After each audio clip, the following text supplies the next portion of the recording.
You're listening to Random Fit with hosts Wendy Batts and Ken Miller, winner of a Gold Markham Award for Digital Media.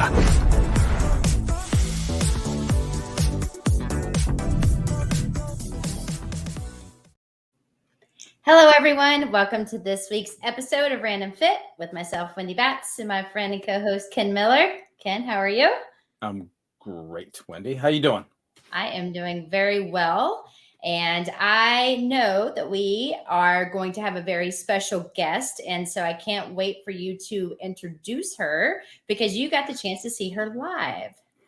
Yes. So we'll bring her up in a little bit, but Marin Ph.D. Was presenting at the IDEA Conference 2023. And I had a chance to see her speak on the lifespan and generations when it comes to fitness and their integration into health clubs and gyms and how they fit wellness into their lives. So without further ado, let's bring on Miss Sarah Marin, PhD. Hey, Sarah. Hello, everybody. Nice to be here.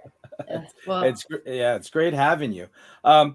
So let's start off. You have a very interesting background, and I know that with in the context of what you presented at that conference, you're speaking to a bunch of personal trainers, and the perspective that you brought to the conference was very unique, to say the least. But it pales in comparison to what you bring as far as your background into the fitness field. So if you don't mind telling us a little bit about you and where you work and what you do towards the fitness industry. Sure. So I'm the director of syndicated research at Murphy Research, and Murphy Research is a full service market research consulting firm. The syndicated research is just a little part. So we do custom research projects for brands across a wide range of fields, including fitness, but also including other brands in the health and wellness space, whether that's CPG, food, insurance, etc. I also worked for a while at a different firm that specialized in food and beverage research, focused on a health and wellness consumer. So I've been in this space for a long time, but only relatively recently in the past few years come to fitness. Before that, I got a doctorate in cultural anthropology. My thesis was actually about the entertainment industry, so not quite the same as what I do now, but I think I bring some of that anthropological perspective to what I do. I love to talk to people. I like to see what makes them tick, and it's been really interesting kind of coming as an outsider to fitness, both in observing consumers' fitness routines, attitudes, habits, approaches, but also the fitness industry. And which made Ideal World a really fun conference to come present at, because it's, as you said, it's a conference full of personal trainers and fitness instructors, and getting to see what gets them excited and what they're interested in was just really special for me. Well, Yeah. I have to say that it's probably very entertaining going to that because, sometimes us personal trainers can get a little crazy and wild sometimes, especially when we all get together in person. So I wanted, again, just to say thank you for being here, and really excited to have you on board, because there are so many questions around the different generations, and you hear these topics and phrases of Gen X and Gen Z and now Gen A. And I just sometimes get super lost in what generation is with what age group and what does this even mean? So can you just briefly, because I know we could probably spend a whole hour talking about each and every one, but just kind of give us a short overview when we start talking about these generations, what age groups fit within each one? Yes. So it's really easy to get confused. And I like to start off with, nobody even talked about generations 20 years ago, right? This is actually a relatively new way of looking at different types of consumers. So we all know the baby boomers, and generations are defined by when people were born. And each one is about 15 years. These are in some ways a little bit arbitrary definitions. So it's very blurry around the edges, right? But basically, boomers were born starting after World War II, late 40s to early 60s. Technically, that makes them 59 to 77 right now this year. So generations march through time, right? So everybody is getting older year by year. Above them, the generation above them, older than them, we call the silent generation. They didn't have a name until very recently. So those folks are ages 78 plus, very interesting in their own right. But the next one down is Gen X. So Gen X were born in the mid 60s up to about 1980, which makes them 43 to 58. So they're right smack dab in the middle of midlife right now, middle age. Other than that are millennials. So I'm an old millennial. I'm at the top of this age range.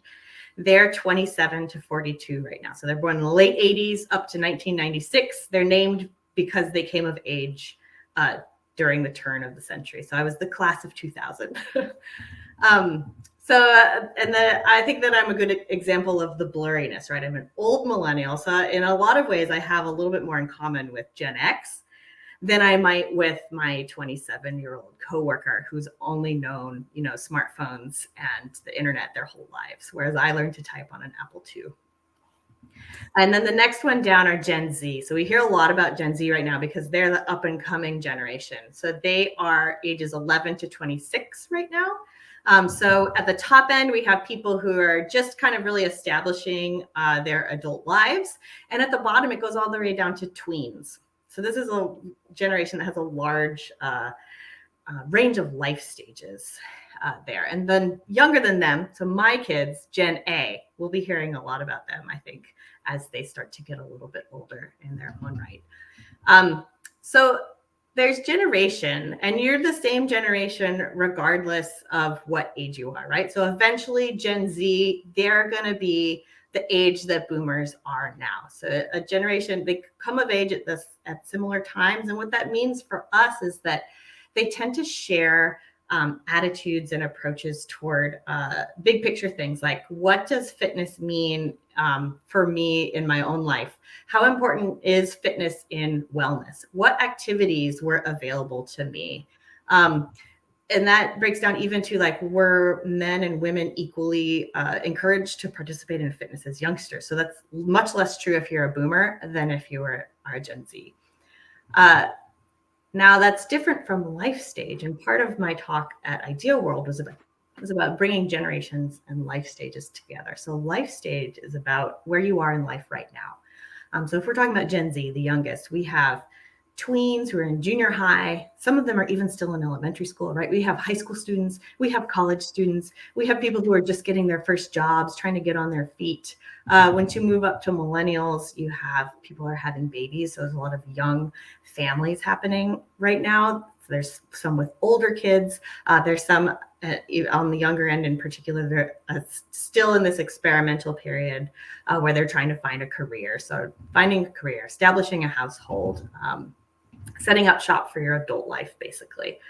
And then Gen X, as I mentioned before, right now, smack in the middle of midlife, which is actually a very stable period, which makes Gen X, I think, more interesting than we give them credit for. So, midlife is, you go to work, you come home, you take care of your family, you rinse and repeat, right? And then boomers are retiring, which is a big shakeup after that stable period. And so I think it's helpful to bring both the life stage component and the generation together, because life stage really shapes, as I said at the conference, life stage shapes your barriers to fitness, as well as what you can do, what you want to do. So if you're young, if you're Gen Z, if you're in this young life stage, you can basically do whatever you want, right?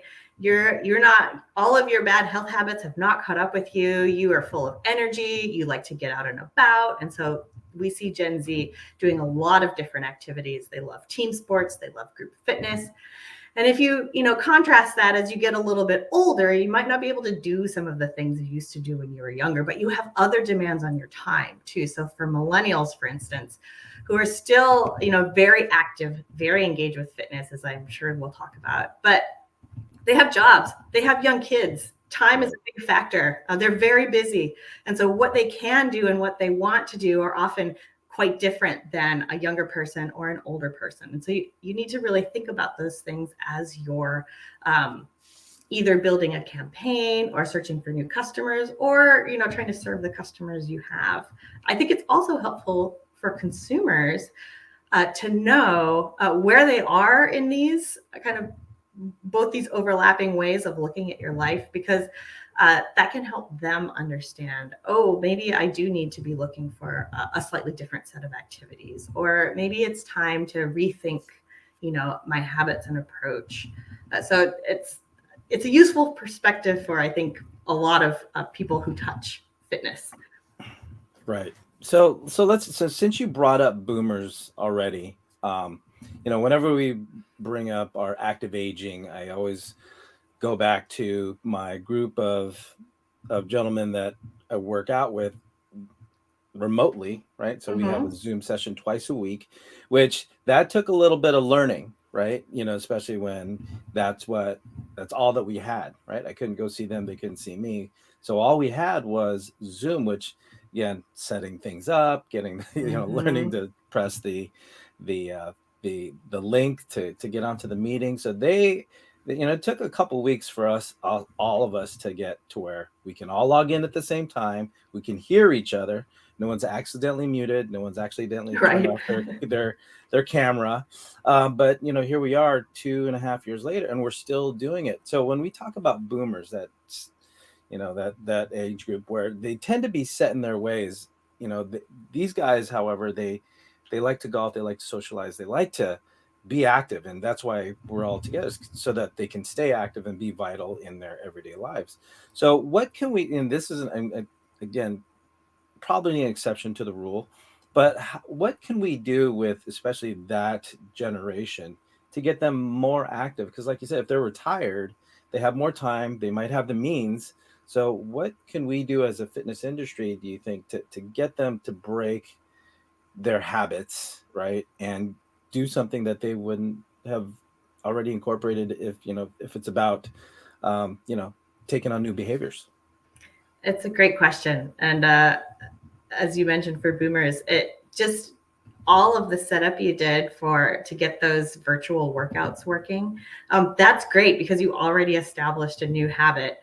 And the difficulty is that you have to do that every time, no matter what that new habit is. So boomers are, especially compared to millennials, who are actually boomers' children, speaking very generally, boomers are much less interested in fitness as a lifestyle. They take a more tactical approach to health in general. And that is not just fitness. It includes nutrition. It includes medication and vitamins. So health is not, let's say fitness for many millennials is very central to self-care, to it's a big piece in a larger lifestyle that they're trying to cultivate. Whereas for boomers, fitness is it's kind of like eating your vegetables. It's something you need to do. However, what we mentioned, like these are men that like to golf, they do all kinds of other things. That is not necessarily fitness, although that's exactly what we want boomers to be doing from a kind of fitness industry point of view, right? Because it's active. And so recreational fitness is actually, I think, a big key to getting boomers more active. So that means activities that are social. That's pickleball, right? This is a great social activity. It's relatively easy to do. You do it with others. You can do it as a couple. Golf, hiking, all these activities that are kind of inherently fun, frequently social. They don't have to be social, but I think especially compared to younger generations, boomers are much more likely to seek out social activities in their own right. Those are the kinds of things that will get them to break habits or to pick up a new hobby, because it's not just, I need to do this because my doctor says so. It's, oh, I want to do this because, Bob and Susan are doing it, and it sounds like it might be a good time. Frequently, so this is true in the data, and it's also true anecdotally from what I hear from fitness instructors and gym owners and operators. Boomer women are actually more engaged with kind of trend forward fitness. I should call them fitness a lot of gadgets, but also just trends in general than men are. And this is actually unique across generations. And all the younger generations, men tend to be the first ones to take up, say, fitness wearables or Apple Watches or virtual workouts or online workouts. But for boomers, it's women who are much more likely to do that compared to men. I should say significantly. Now, it's still relatively small compared to a group like millennials who are using tech forever. But women are, especially in boomer households, there's just a kind of gender role difference there that has disappeared to a certain extent among younger generations. So boomer women are frequently the health managers of the household. They're the ones making doctor's appointments. They're the ones setting the menu. And they're frequently the ones setting the social agenda. And fitness is part of that, right? So if you hold an event that gets women in, frequently their men will come with them, because the woman is the one who is setting it all up. He's the follower. And what we see among boomers, which I think is delightful, is that they tend to do things together. So they'll go, a couple will go together to doctor's appointments, to Costco, to the gym, or to, the couples dance or what have you. And so I think focusing on women who are a little bit more likely than men to pick up those trends in the first place, and who manage the social calendar is another way to get into those habits there. Yeah, and I'm giggling because whenever we sign off of our workouts, and we'll go Monday and Thursday. So whenever we sign off, hey, what are you guys doing this weekend? And of course, one or two of them has to say, well, I don't know. I'm just going to wait till my wife wakes up, and then she'll tell me what I'm doing this weekend. Right. So it's funny that you say that. Yes, very much so. And I see it all the time too. And it's always like, I've got to ask the boss before they can commit to do something, like, hey, are you available to work out on a Saturday? And they always have to check, and they always call her the boss. So I find that actually very amusing myself. And today on Random Fit with myself, Wendy Batts, and Ken Miller, we have a very special guest, Miss Sarah Marin, that's joining us today. She's feeding us with a bunch of information about the generations and the differences between them. And you brought up such amazing points about the boomers, but I'm going to go into Gen X because I fall into that category. I'm on the lower end, so I'm on the younger end, thank goodness. But you had mentioned in your presentation that there are some differences between wants and needs. And so can you clarify the differences between them? Because when you said rinse and repeat, that is my life, girl, in a nutshell. This is exactly what happens. It's like, it's the same thing over and over. So help me break that cycle. Well, it's my life too, to a certain extent. So Gen X, I think, is, I mentioned during the proposal, but kind of part of their whole generational identity is this idea that they are forgotten, they get lost. The boomers are loud, the millennials are loud. Now we've got Gen Z, but where's Gen X? They're just kind of chilling in the corner the way they always have been, right? And I think that is a mistake because Gen X is at this age where fitness really becomes crucial if you want to maintain, activity levels, if you want to maintain a high quality of life into your older years. This divide is in the ways that these different sides view fitness. And I mentioned earlier that for a lot of millennials and Gen Z as well, fitness is really a central part of like a lifestyle of wellness that even if people don't act on, they really aspire to. And for Gen X, that's not really the case, especially once you move past about that mid-40s age. So the younger ones a little bit more like millennials in this case, and the older ones a little bit more like boomers. So they're bringing a much more kind of skeptical and bottom line oriented outlook to fitness in general. And this is true of actually most of the things that they do and are interested in and purchase. So they're not buying all that stuff that like millennials think is so important. At the same time, they really do actually kind of need to pick up their fitness habits because this is the age when things tend to catch up to us, right? This is the age when you do need to start working on maintaining muscle mass, maintaining bone density, and losing weight, perhaps, like all of these, kind of just issues that come with being a little bit older. And I think for Gen X, one of the differences between wants and needs is that when they do sometimes go to get back in shape, they can't do the things that they used to be able to do. So maybe they were active. Maybe they used to play a sport. Maybe they used to go to the gym all the time. Maybe they even coach their teenagers' team now, but they can't play the actual game anymore. And whether this is because, of injury or, it just doesn't feel good anymore. That's just the fact of life. Once you get to about this age, is your body can't do the things it used to. And I think what happens is that makes fitness less fun. And if it's not fun, you're much less likely to do it. People in general and consumers, they don't continue doing things that they don't enjoy, unless there's some very compelling reason, like I have to get paid. Or my kids are up and I have to get them to school. If we're talking about fitness, we're talking about relatively, this is disposable income and time that people need to devote to this. Now we shouldn't think of it that way, but that is what happens. So for Gen X, because they're a little bit skeptical, because they're kind of less likely to ask for help compared to both younger and older generations, I think what this means is that they frequently don't know what to do.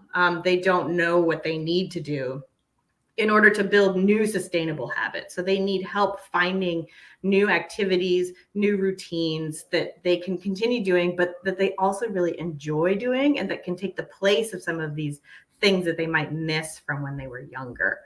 And I think that the really hard nut to crack for Gen X is that they don't really want to pay for it. So they're much more like boomers in that respect. And they kind of feel like they should be able to figure it out by themselves, but they can't, or they don't have the time or inclination, or it's a little bit more difficult than they thought. So right. They get into a rut. And as a result, what we see is a huge decline in gym memberships, a big decline in number of activities people do. So in a lot of ways, Gen X are kind of the bottom point in terms of fitness engagement across generations. Right. All positive stuff. Thank you for that. I'm in the corner. I'm cheap. I don't want to work out, and I'm just gonna go and be. Well, you make a great point, because this is just looking at the data as a whole, right? Because in every one of these generations, there is a group of people who are very engaged, who've always been engaged with fitness, who really know that it helps them, and the struggle is always to get a few more people into that bucket, right? Right. So yeah, with that, and again, you bring it. I feel like Wendy saying, I feel like you're talking to me. But the last two new interviews I had, as far as taking on new clients, they were just that. They're not in relative to golf. They're not driving the ball as far. Mm-hmm. Right. Or they're get to the 16th hole before their back starts to tire out. And, endurance winds up being, one of the goals. Or even I'm starting to wake up with these feelings in my knees and my hips that I haven't woken up with before. So I don't want it to get too bad before I do something about it. So that's where when it has to come to that for some people, to where they're uncomfortable or not feeling well before they realize, well, maybe it's my fitness, right? Yeah. So with that being said, for those of you listening to us here on Random Fit, we are talking with Sarah Marion, and we're talking about fitness through the generations. And we've so far gone through going down the line, right? Boomers, Gen X, and then now the next one that you mentioned is millennials. Now millennials, like they mentioned, they've grown up basically with technology on their hip, on their wrist, or even with a lot of now you have the baby they've had a camera on them basically their whole lives. So when it comes to millennials and fitness, is it something to where they're using technology just because it's a part of their life? How are they? That's what I'm really curious about. Is it something that they're actually using, or is it just there and they just happen to incorporate it into their fitness lives? I think it's a little bit of both. As you mentioned, it's kind of always been there, especially if we're talking about younger millennials. And so across all the generations, and even more than Gen Z, the younger ones, millennials are the most likely to incorporate tech into their fitness lives. And I suspect that this is true in probably all aspects of their lives. So they're the most likely to own a smartwatch or a wearable. They're the most likely to use an app to track their fitness or to use a workout app. They're the most likely to own smart equipment. At the same time, they're also the most likely to have a gym membership. And so a lot of these things are all additive, right? And they might, so that, this online fitness component might be stealing a few workouts away from the gym, but the same people are using both of those things. And then they're using technology to guide them while they're at the gym too. So some of that, I think, is, to your point, just that tech is seamlessly integrated in almost every aspect of their lives. At the same time, millennials do tend to look to tech to solve problems for them in a way that older generations don't, just because that was not the way that you solved problems when they were of the same age, right? So if you've gotten bored with your fitness routine, which millennials do a lot because they're very engaged across all of these different types of experiences, you then look to switch it up. And one of the natural places you look is all of these tech options that are, advertising themselves to you all the time on your feeds. And so that's what we see among millennials is just they're very engaged with fitness. They're great customers to have because they spend a lot on it, but it's hard to keep their attention for extended periods of time, especially if you're comparing them to somebody older like a boomer who once you've got them, they're very loyal. Millennials are always, trying to solve for whatever is the next problem coming up. Or boredom, or sometimes, as they're getting older, it's, oh, now my knee hurts, so I need to incorporate some other things. Like, where can I go find that? So that, I think that it's the tech is seamlessly integrated, as I said, but also they've been trained to look there as for solutions, and the solutions don't always work, but sometimes they also do. Well, first of all, I'm going to skip a generation because I think Generation Z is extremely important, which I think you said was 11 to 26, if I'm not right. That's right. But before we do that, I find it to be I'm just very curious because I have a 7-year-old.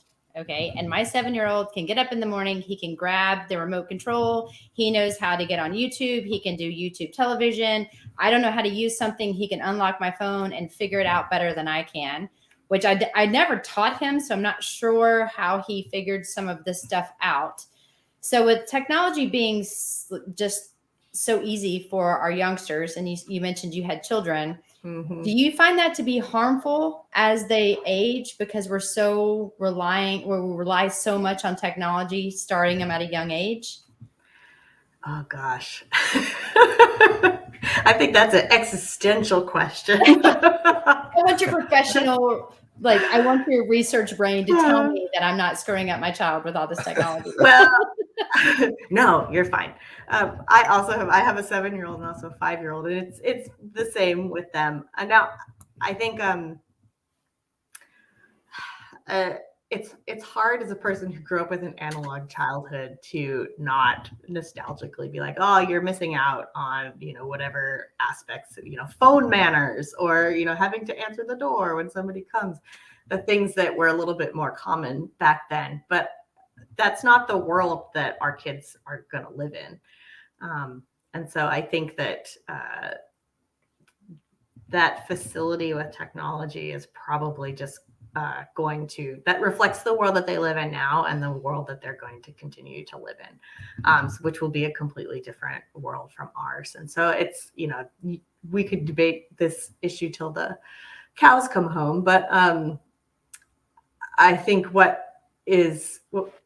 our kids, probably what you need to do in all areas of life, but it's true in fitness too, is try to teach them how to be able to look at their tech use a little bit objectively and to understand, when it's serving you and when it might be not serving you. So when is what you're doing with tech actually helping or making you feel better? And when is it making you feel worse? The same as you would do with any other like slightly addictive kind of habit you might have. That's when you're a 7-year-old, it's hard, but well, we had the pro on. I just wanted to know your take. So. That's a really difficult question. I think about it a lot. I feel like once you open the door to the internet, it doesn't close. And it's scary to me as a parent. So that's all I'm going to say there. So let me ask you. Well, my takeaway from watching you present at Idea World this last July was the fact, I kind of went back in time, because as you're talking about the generations and especially when you're discussing the boomers and Gen X and Gen Z, I flashed back to when I was a trainer starting. I was 22 years old, and one of my first clients was a World War II veteran. And when we're talking generations, my takeaway was from your talk was the fact that not only as we age do we have different physiological needs, different areas of focus based on what our body's capable of doing, but my takeaway was the fact that me of a generation had to find a common ground with another generation. So as you were describing the generations as their timestamp, not just in their life cycle, but also when they grew up, what they were exposed to versus when I grew up and what I was exposed to, I had to find a way to bridge 50 years between me and my client. So with you and your understanding of the fitness industry for as long as you've been doing this, what message would you have for fitness enthusiasts or personal trainers as far as working, being more integrated in sharing spaces with other generations, considering somebody might be wanting to take a selfie but then you have somebody's like, I'm here to work, right? So what can we take away as far as why we need to understand each other better in the fitness industry? Yeah, that's a great question. And I hear actually from a lot of gym and studio owner operators that this difficulty of, there's the older folks who are annoyed at the younger folks who are always wanting to take selfies. And then, there's some vice versa. I have also heard actually more positive stories around it gets different generations talking to each other in a way that they might not normally. Like, here's a space where old and young and everybody in between can interact. But I think as far as finding common ground, so there's lots of different tactics and strategies you can use to kind of keep all your age groups happy, which I can get into if you like. But for finding common ground and like kind of relevant to your story, I think that across generations, across all age groups, there's both what I call functional needs that people come to fitness with. And those are very specific. Those are like the tactical things that boomers bring you, right? So I want to lose X number of pounds. I want to be able to golf, 18 holes and not have my back hurt. These very, very specific kind of grounded in the physical body needs, which are very important. And the fitness industry is good at catering to those, right? That's what we bring to a lot of our clients is you've got to do this and you'll burn more fat. And then you do this and you'll lose more weight or whatever it might be. But what we also see in the data is that activities that have more functional goals, people don't enjoy them as much. They have a lot of ambivalence around how much they actually like them. And as I said before, people don't stick with activities that they don't actually like. And so one of the ways that I think you can find common ground across generations is you want to meet those functional goals, keep them top of mind, because that is what is also on your clients' top of mind, or consumers, or what have you. But you can't let that blind you from the emotional benefits that need to be there too. And everybody who comes to fitness over and over again is getting some kind of emotional benefit from it. There's a reason that you like it. And I think that frequently we're not very good at communicating why this is fun. Because there's people who think weightlifting is fun. And how is it? What is fun about that? And then you can bring that. And once you start communicating that to people who are really focused on the functional goals, if you can get them to feel those emotions, really unlock what's fun and enjoyable about activities for them, that's what is going to keep bringing them back. And that's true across ages, right? And it might be that it's not ever going to be super fun, but it helps you golf better. But and that's fine too. And so maybe that's the emotional payoff. But really trying to help ground some of those emotional benefits will work whether you're a teen or whether you're a boomer or whether you're in your 50s, where frequently, as I mentioned, as we get older, we lose the activities that were most fun to us. And so we need to be able to find the fun in other types of activities that we can still do. Well, I think all of this information that we've covered today, I find fascinating, because I think it allows all of us to kind of get a better perspective of each generation. And then with you kind of breaking down the ways that we think within those age groups, sometimes I forget how the boomers are and what they need for excitement, and then how that differs from Gen Z or Gen X, if you will. And so, Dr. Sarah, I can't thank you enough for joining us today and being a part of Random Fit. You have provided us with so much great information, especially going through fitness through the generations here. So I just want to say thank you for joining us. And for those of you guys listening to us on Random Fit, I want to say thank you so much for joining in with us today. If you like what you heard, always be ready to like and subscribe. Feel free to always send Ken Miller and myself comments. Let us know what you would like for us to discuss. And as always, until next time, guys, take care and be well.